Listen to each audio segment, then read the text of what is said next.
dan membuat cor, adukan semen, dan selanjutnya mengecor korban. Setelah dicor dan selanjutnya korban menutup lagi dengan bata yang ada di situ.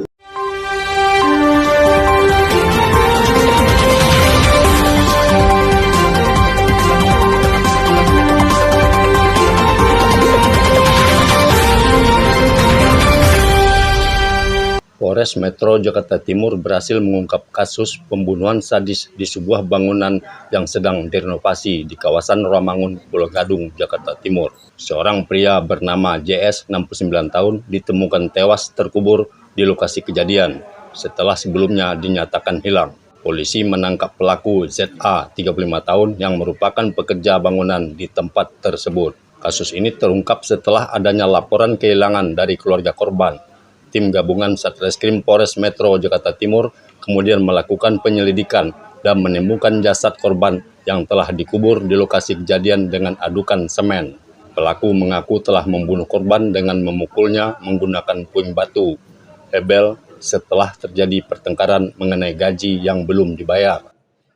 Polres Metro Jakarta Timur Kombes Pol Nicholas Ari Lilipali menjelaskan bahwa pelaku awalnya menuntut pembayaran gajinya sebesar 900.000.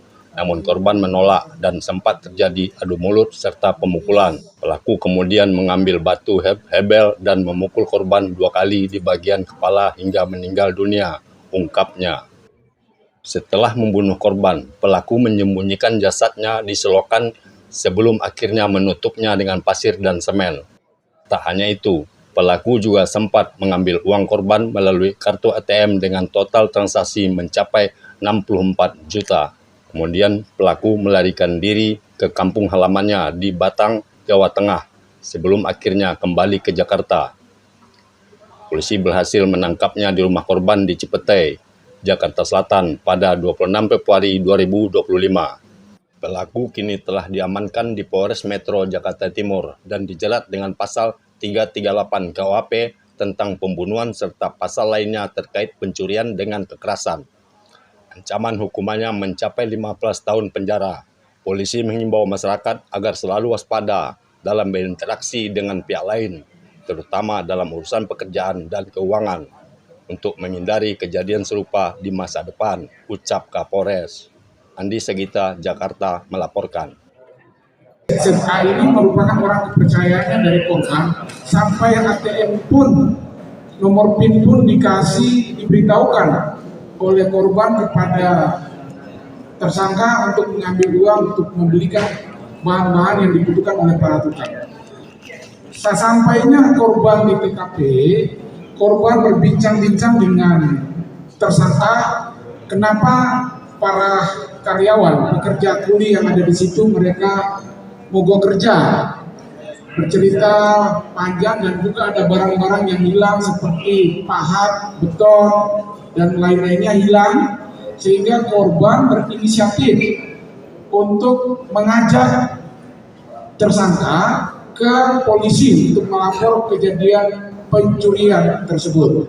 Namun tersangka menolak untuk pergi ke polisi dengan catatan apabila korban membayar gajinya sebulan sebesar Rp900.000. Pada saat itu korban berargumentasi dengan tersangka dan terus mengajak tersangka untuk ke pihak kepolisian untuk melapor keadaan yang terjadi di proyek tersebut. Dan selanjutnya tetap tersangka menolak dan akhirnya korban naik pitam dan menggampar atau memukul tersangka 1 kali kena bagian pipinya dan yang kedua kali mau dipukul ditangkis oleh tersangka dan akhirnya korban terpleset dan jatuh.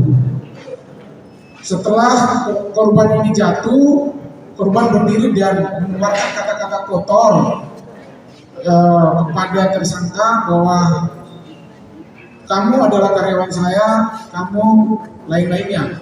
Sehingga dan korban juga berusaha untuk mau memukul lagi tersangka dan tersangka berusaha untuk menghindar dari korban dan akhirnya terjadi dorongan oleh tersangka yang menyebabkan korban terjatuh. Setelah korban terjatuh itulah tersangka mengambil batu behel dan menimpa korban dengan beberapa kali di daerah bagian muka dan kepala. Nah, disitulah yang mengakibatkan korban tidak bergerak dari tanggal 16 sekitar jam 10 pagi. Kejadiannya itu tepatnya sekitar jam 10 pagi. Selanjutnya karena korban tidak bergerak, tersangka membiarkan korban dan melakukan aktivitasnya layaknya kuli bangunan dan mengawasi proyek di situ. Mereka berdua sendirian di situ. Selanjutnya sekitar sore hari, tersangka mengecek lagi keberadaan korban apakah masih bernyawa atau tidak. Dan selanjutnya dicek oleh tersangka bahwa korban sudah tidak lagi bernyawa. Dan masih korban membiarkan tersangka di TKP. Pada keesokan harinya, tersangka mengecek lagi korban dan selanjutnya menyeret korban ke belakang proyek dan memasukkan korban di bekas saluran air yang di proyek tersebut. Dan tanggal 18 esok harinya lagi, tanggal 18 Februari, korban mau ngecek lagi dan selanjutnya karena sudah 2 hari korban meninggal dunia, tersangka akhirnya melihat ada lalat yang sudah mulai mengerubungi korban. Selanjutnya tersangka menutup korban dengan pasir dan membuat cor, adukan semen, dan selanjutnya mengecor korban. Setelah dicor dan selanjutnya korban menutup lagi dengan bata yang ada di situ dan menutup secara rapi.